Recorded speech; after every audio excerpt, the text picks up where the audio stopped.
terus munggah. Engko njur ngecel. Engko tak kumbane Diajeng. Estu? Heeh. Ora ngapa-ngapa ya mati.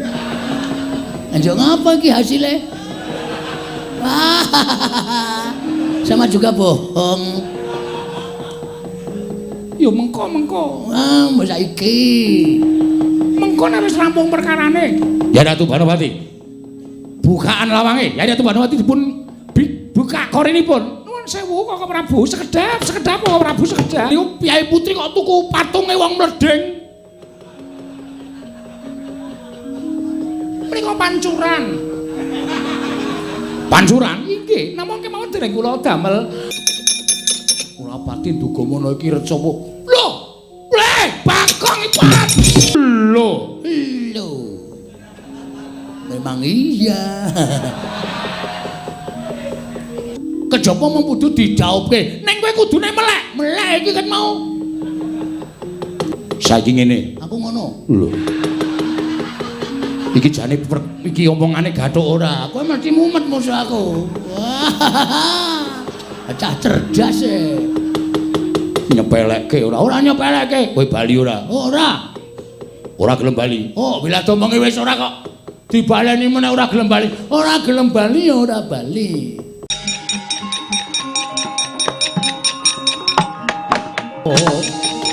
Oh.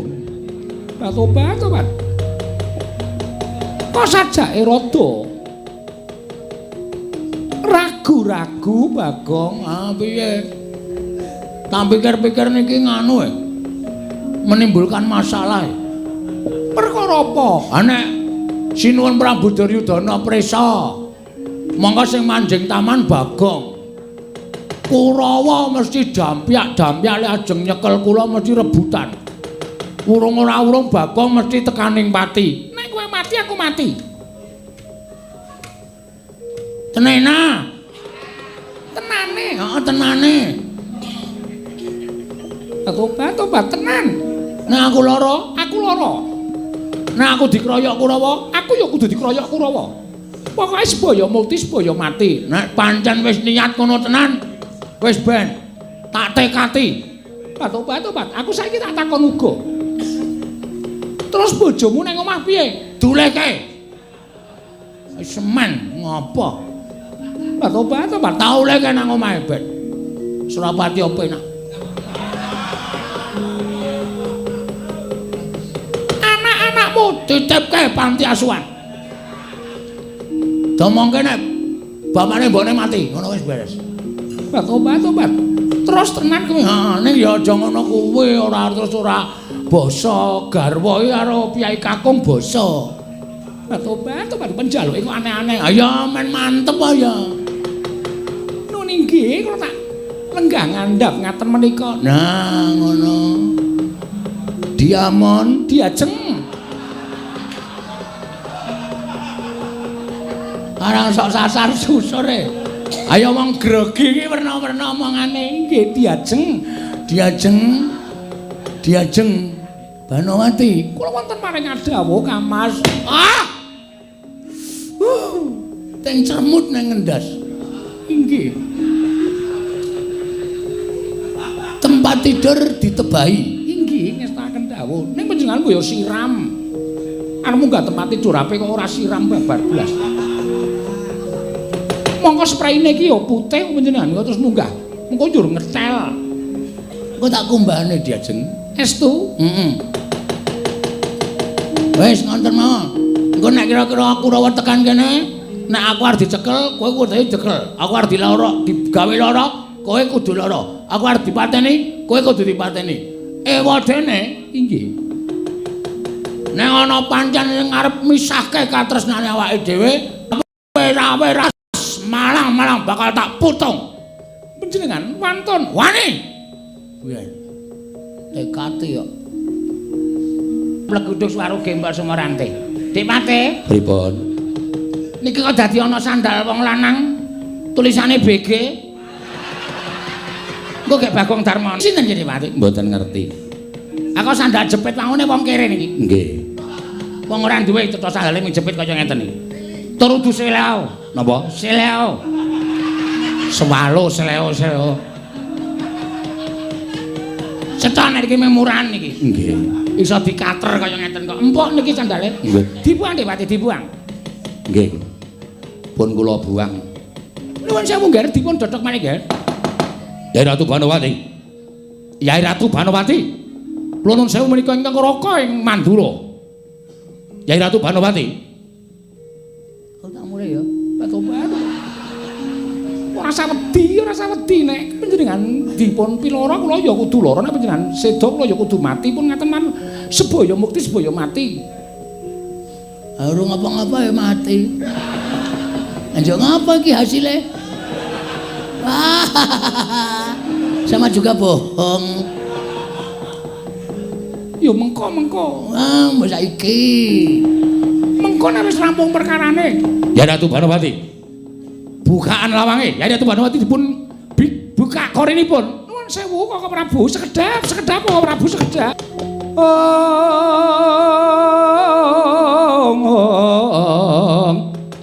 Kalanggung tresnanira marang Dyah Banon Cinawi. Oh, Yai Ratu. Wonten dawuh Prabu. Wonten satunggiling kembang ingkang sowan ngabiyantara wonten ing Datulaya ngendikaaken utawi munjuk aturna sanipun Yai Prabu Duryudana. Menawi mban kala wau sumurup glibetipun piyai kakung mapan wonten ing patengganipun Yai Ratu Banowati. Tobat naminipun sinten? Ngaya wara sak penake dhewe kula menika mboten nate nyingkitaken piyai kakung wonten lebet ing patenggon. Jenengane golek-golek perkara kula menika mboten nyingkitaken sinten-sinten. Nuwun sewu. Kok panjenengan yasa patung kados mekaten menika? Ana niku piyai putri kok tuku patunge wong mledeng. Menika pancuran. Pancuran? Inggih, namung kemawon dereng kula damel blumbang kinarya pesabaning para sato mina Prabu. Oh iya sampun. Mangke wonten saking mriki menika mijil toyanipun. Lajeng mantur ngaten dumugi wonten ing kolam. Waduh. Supados dados asri taman negari ing Kadilengleng. Oh iya sampun.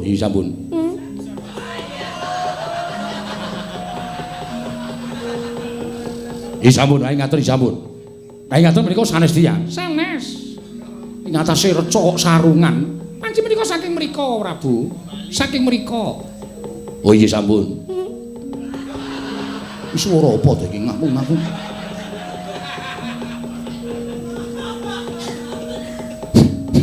Mangapunten.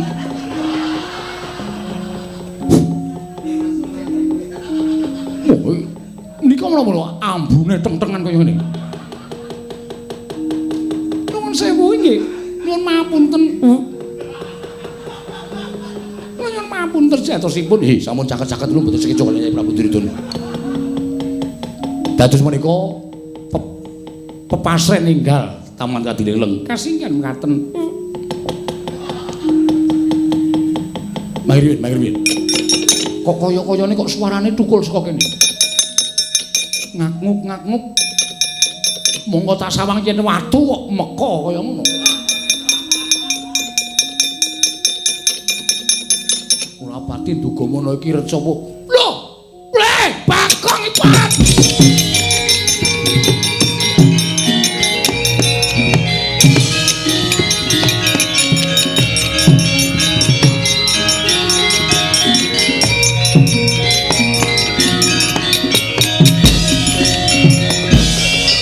Menungso ora tatanan.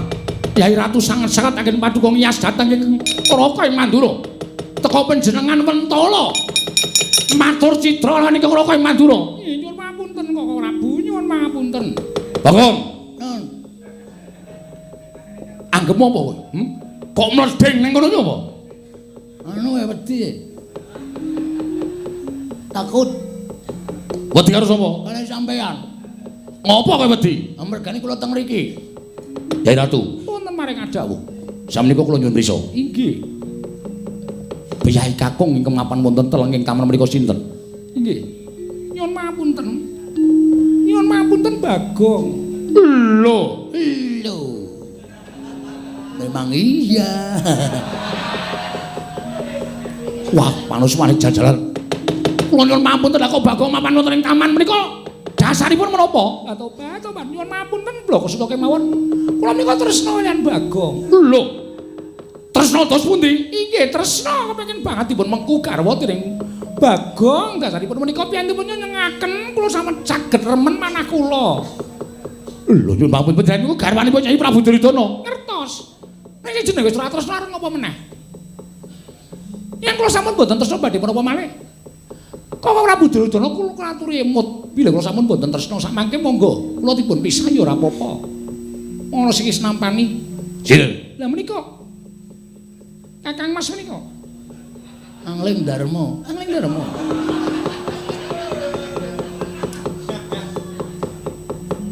Lho nyuwun pamunten, kula tak rembugan karo Bagong. Nyuwun pamunten kelembugan kalih kula. Kula nyuwun pamunten, kula tak rembugan karo Bagong. Diajeng wonten dawuh edan basa barang iki lho. Nek aturi tindak ana ing mburi. Inggih. Namung menawi panjenengan mangke Kakang Mas kenging menapa-menapa. Ora usah piye-piye to, santai. Aku ora apa-apa. Apa sing wis diucapake sumpah di antara kita? Panjenengan sakit, kula sakit, panjenengan pejah, kula pejah. Ah, berarti nek aku dipateni Prabu Baladewa, kowe golek dalaning pati. Sendika ngestaken dawuh. Lenggah wingking. Inggih. Santai. Inggih. Pripun, Den?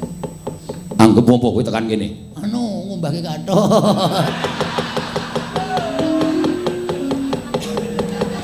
Lah kok ora bali? Mboten entuk bali. Sing ora entuk sapa? Niki. Sayangku niki. Sayangku dengkulmu amoh. Kowe iki bendaramu. Nuwun ngapunten.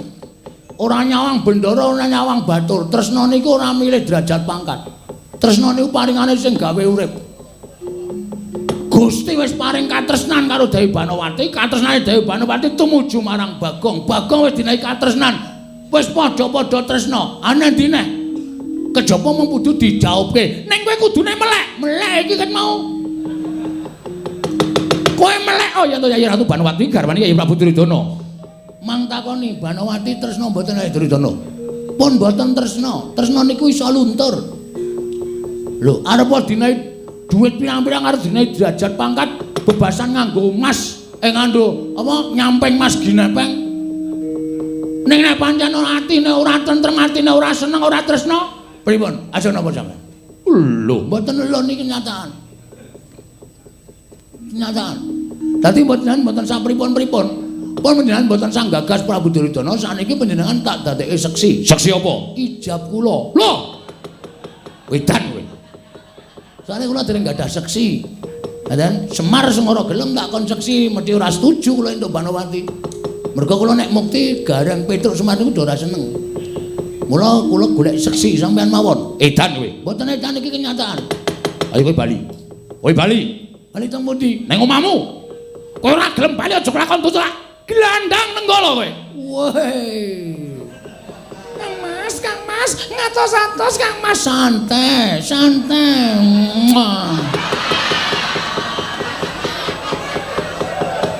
Rasa kuatir. Ora usah wedi kowe, Dik. Tenang pokoke nek musuh aku ki ditantang wong ora tau wedi kok. Aku ketoke pancen wong kalan. Ning nek wis ana kata-kata sing nyerempet menuju kematian, nuwun sewu, Bagong ki menungsa ya, Mas. Aku ki menungsa. Arep aku wong ora duwe, arep aku wong kere. Nek sampean lek ngucap sak penake dhewe kaya ngono iki nuwun sewu. Kowe karo aku ki padha-padha menungsa. Sing bedake men derajat karo pangkat. Kowe wong sugih, aku wong melarat. Tapi di mata Tuhan kita sama. Tobat. Latri ngatos-atos. Santai kowe, Pak. Ben ora apa mati, sing penting wis ngambung. Ula edan. Mboten edan, pengen ta kowe cungar-cungir prek. Ora bakal pengen. Asline ya ngene ta kowe. Ngene.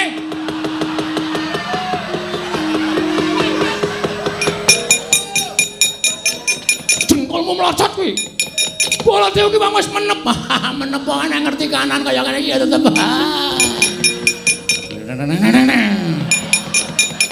Deng piye? Ayo piye? Sae ngejak apa? Bagong ora gelem bali saka negara Indra lakon tuca kroya Kurawa golek papan sing jembar Prabu Baladewa.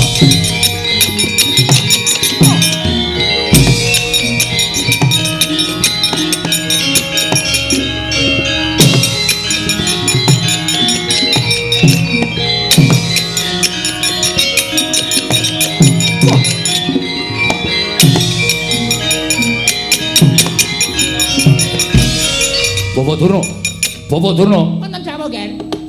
Kula caosi prisa. Lho, wonten menapa kok panjenengan sajake kok gugup kados mengaten menika? Panjenengan ngertos mboten? Mboten. Kula caosi prisa. Nggih, nggih.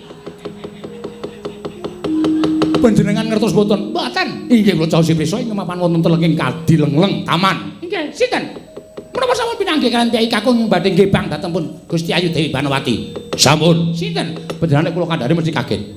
Mangke.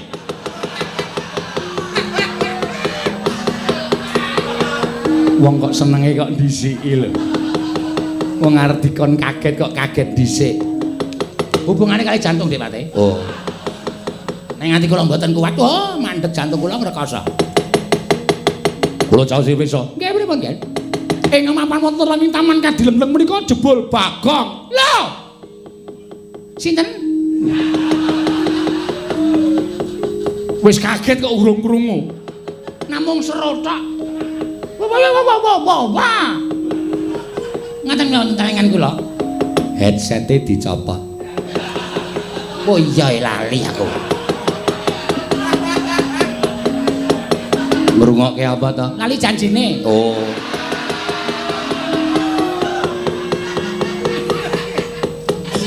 Lagu kaya ngono kok diapalke ra. Sinten, Gen? Bagong. Lho, lah dalah. Jaja muntap yakin tetap. Manat glat-glaing dipanus manijan. Dados Bagong manjing dados Duratmaka. Nggih. Dik Pate. Pripun? Kurama ketapke. Nggih. Bagong bondo tangane kincung sikile. Taturke anak Prabu Duryudana medi tugel kulune Bagong. Oh nggih. Ku mawani. Semangkean. Kewanen. Amin derajate kere kok. Oh, mlebu Taman Kaputren. Monggo Dewi Banawati kuwi mesti kameng para putri lah kok dadi Bagong kok. Wah, kegeeran bocah iki. Nggih, nggih. Pun mangkat apa yang pun kan kesuwen. Oh nggih, ngestaken nyuwun pamit. Mang aja ora usah apa-apa barang. Oh nggih, ngestaken dak.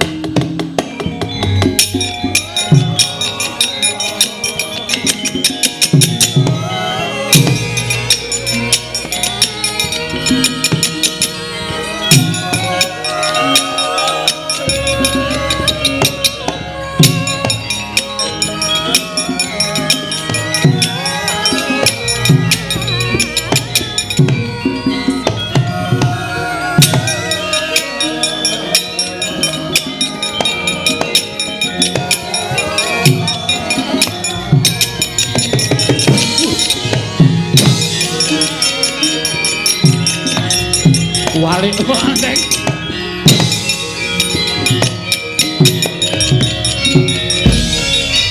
Pinututi lamun katututan. Lamun mangsa prawira digdaya, prawira digdaya.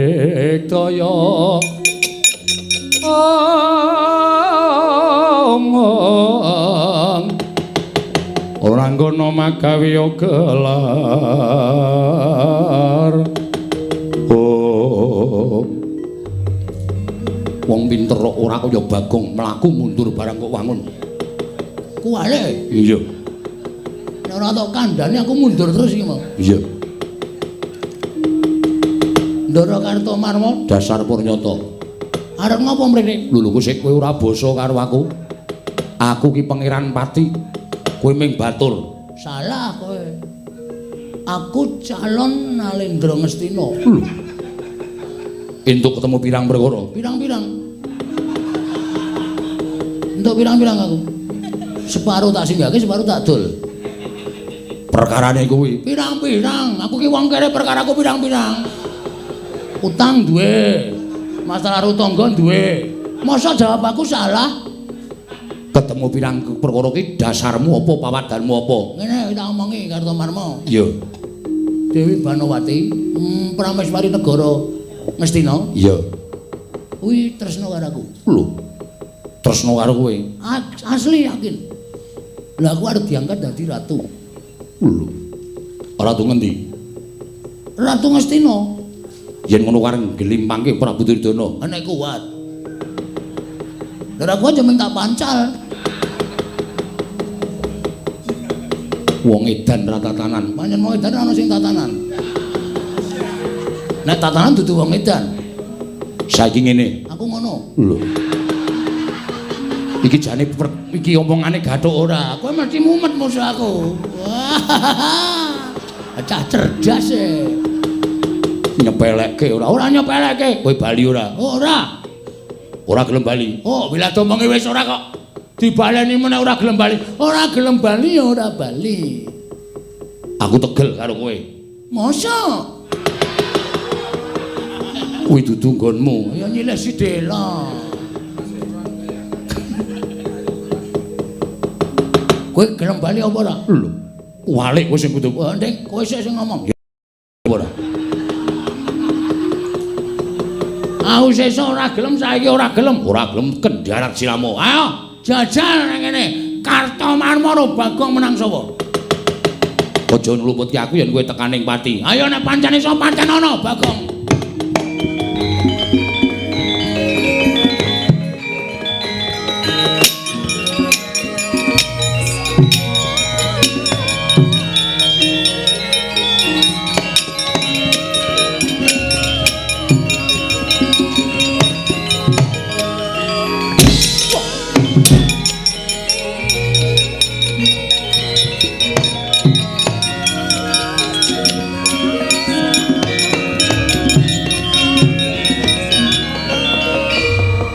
Batur kok kemewat kaya gemjimat kaya wani dilat besi abang.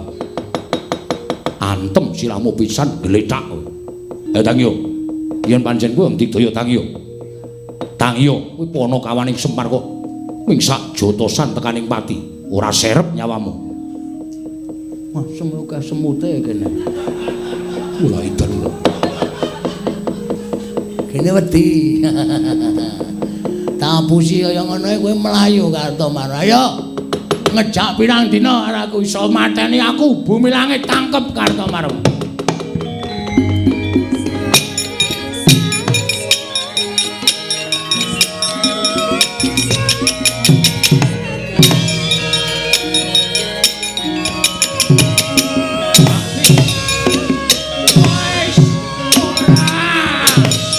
Edan pinterindo.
Purman mboten ajeng perang lho.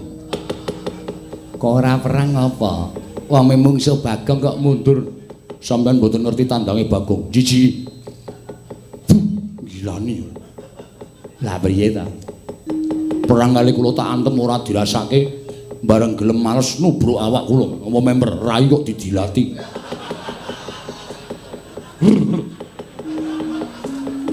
Aja domong-omonge kanca-kancamu ndak ora gelem perang. Engko tak omong-omongke. Swatama mboten mawon, Man. Lah, tenan ta. Durma Gati mboten mawon. Citraksi mboten mawon. Timbangane dilatih raine. Lu wong mboten mawon. Ora kajen. Mamang tandangi dhewe. Aku ya gumun, aku mesti wis mikir Bagong mesti gelut awur-awuran iki. Wis piye nek carane nidir sasana? Priyun? Maju ora le? Wah, nek kula maju sing kiper sapa? Iki perang ya Nyuk. Ora bal-balan.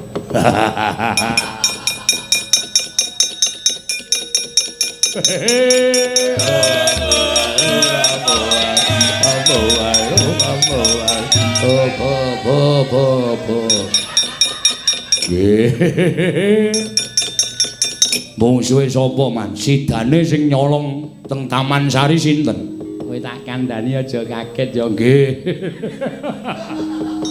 Sapa? Sing didelikke Gusti Muayu Banowati. Ya kuwi Sapa, Pak? Bago. Nun. Bago. Nun. Bago. Bagong. Iya.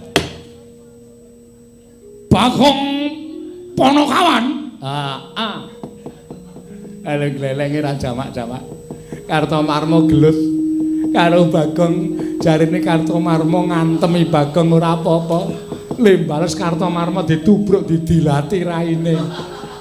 Aduh, malah omong aku.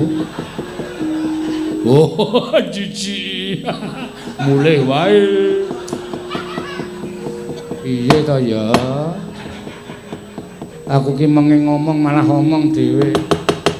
Anak Prabu Baladewa Kakang Durna. Pripun, Pate?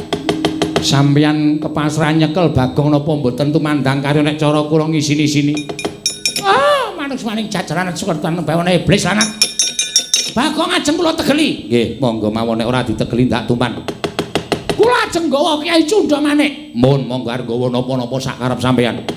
Bagong, kowe ora gelem bali saka taman Ngadilang negara Ngastina. Oh, apa kira-kira kowe kuat nadahi Cundha Manik, Bagong?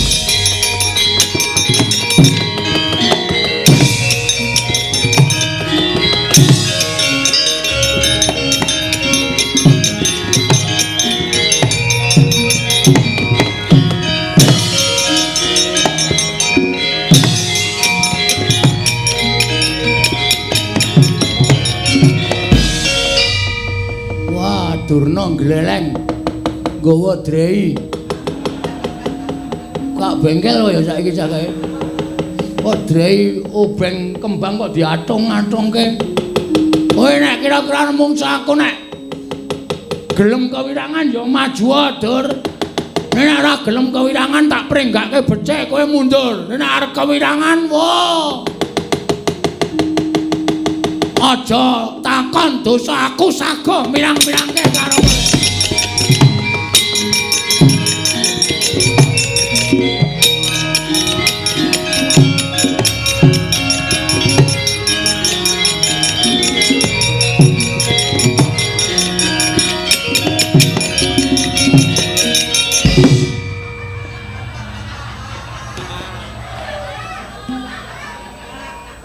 Aku kok ya tau weruh pemandangan iki ya.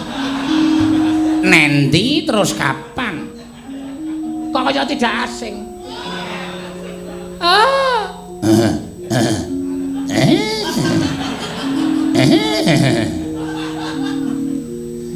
Cik Pate, pripun? ampun mriki lho. Lah enten apa? Ampun mriki, Dik Pate. Ampun mriki. Oh, kurang ajar tenan banget.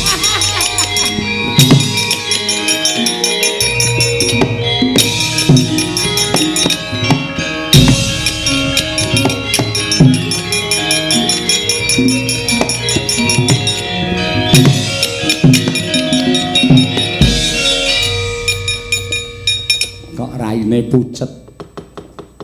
Kewirangan. Kewirangan pripun?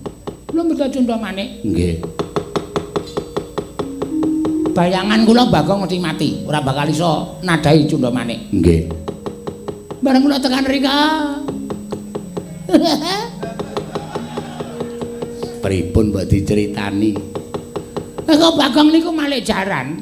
Lho, Bagong. Nggih. Mongko mleding. Oh. Kaya tawon iki lho. Saking senenge sampeyan. Kula weruh kahanane jaran niku kaya bali jaman nom biyen.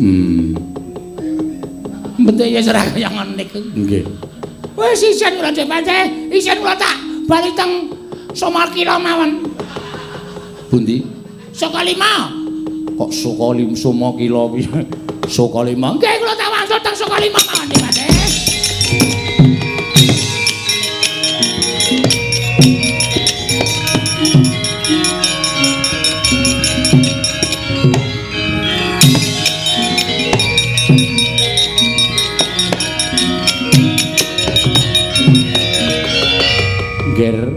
Nai mboten panjenengan menika mboten badhe rampung-rampung. Kula sumanggaken dhateng anak Prabu Baladewa. Bagong. Ora kena dipringake becik. Ora gelem bali marang bali wis mawon aja takon terus aku mentolo karo glandang nenggolo dadimu marang.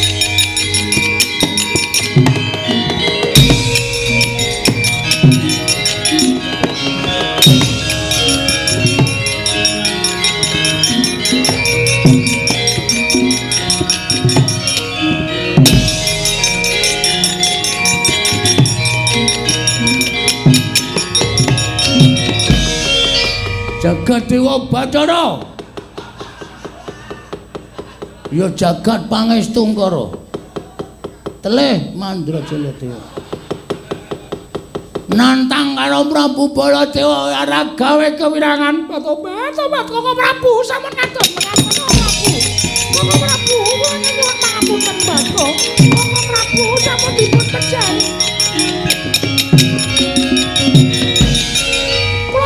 Sampun negaken dhateng pun Bagong kula aturi sabar Bagong sampun dipun percaya. Uise. Jagat Dewa Bathara. Wong ilahing. Yai Wanawadi. Kula wonten maring adawuh. Ngopo kowe nangis ning ngarepipun Kakang? Inggih. Badhe munjatur. Apa sebabe kowe arep munjatur ning ngarepipun Kakang? Pun Kakang. Badhe muncul atur, mun sampun dipun percaya Bagong. Kosik to Cahayu, sawangan pun Kakang. Terus pundi? Mbok dirungokke suarane iki. Kasta. Cirine wis jelas lho. Lho, Pak. Napa menika Bagong? Ah jelas. Lho kok iso dadi Baladewa? Oh dadi apa-apa iso watono ragate. Santai wae. Lah kersanipun kados pundi kok wujud Baladewa? Arep kanggo nandingi karo Prabu Baladewa men isen mungsuh Bagong. Minggi lho. Ngasuh kono. Inggih. Adus. Inggih. Ya, Inggih. Ceramas. Inggih. Men wangi rambutnya. Ambu ampek ya. Men supaya wangi. Inggih ngesnaken dawuh. Siram nganggo banyu anget. Inggih. Ayo, Banawati. Kula wonten dawuh goleke gaman. Oh inggih. Kanggo ngembari karo Prabu Baladewa. Inggih ngesnaken dawuh. Menika. Iki ra hanger. Sanes menika celuret. Oh iya, ning kok kaya ora wangun Baladewa. Liyane. Inggih. Menika. Iki apa Banawati? Mohon perhatian. Pengumuman besok Minggu kerja bakti. Patoban menika petel. Oh, tak kira corong e. Ya sorry ora ngerti. Menika kemawon. Prabu Baladewa iki nata mandura Raden Kokrasana. men rada beda. Inggih. Ayo tandangono lekane ati.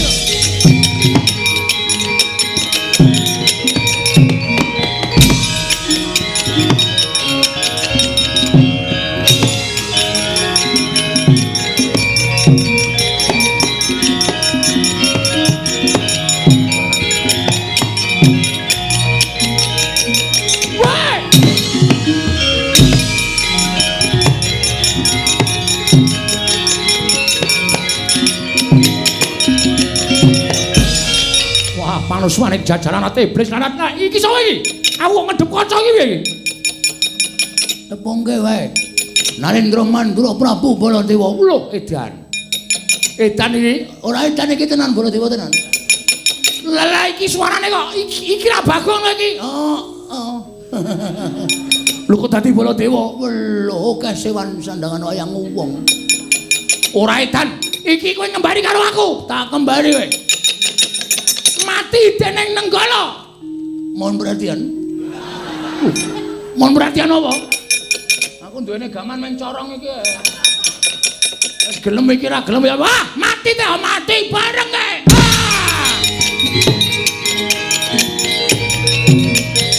Mati. Iya.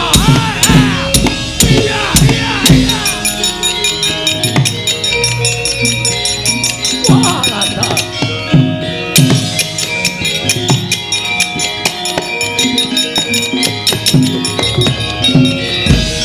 Wah, setan ratatanan manuswane jajaran. Wah, iblis. Ing atas Tinata Mandura Prabu Baladewa dikembari karo Bagong. Ing atas aku piyayi mung dikembari karo kere. Ya. Apa mbok anggap aku kalah tekan semene? Kowe lak kandhake juraganmu mbuh dadine Bagong.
Sri Baladewa Narmati Dwinares Wara Kresna kalangkung tresnanira marang Dabanon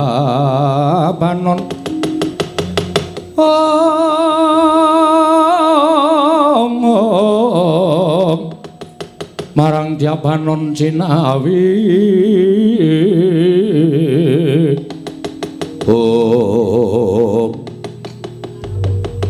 Tobat ngaturaken panuwun dene sampun damel tentrem taman kadilengleng. Ya, Banawati. Ora dadi ngopo, ning kowe ngerti. Mara kaki sawangen kringeting pun Kakang. Ingkang dileweran. Nganti kaya apa kae jenenge? Batu-batu ora ngerti arane kok senengane gawe ukara lho. Apa? Kepala dineres. Kepala-kepala. Klopo dineres. Heeh, klopo dineres. Inggih. Ayo aku dipeteki Banawati. Batu-batu. Konjur ngadi-adi to. Kowe ya ora jeneng ngadi-adi. Ya ora wujud ngono iki kula wegah. Sampun ngantos wujud kados mekaten menika kula wegah. Wujud ingkang saknyatanipun kemawon. Oh iya, aku ganti. Iya.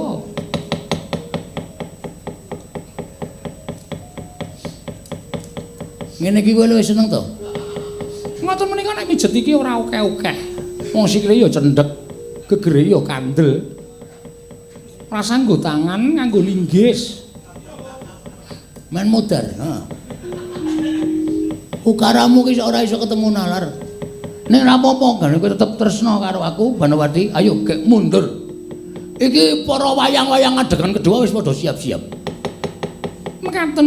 Ayo mundur. Gek diteruske critane. Monggo kula dhiraken. Heeh, Banowati, sayangku, cintaku.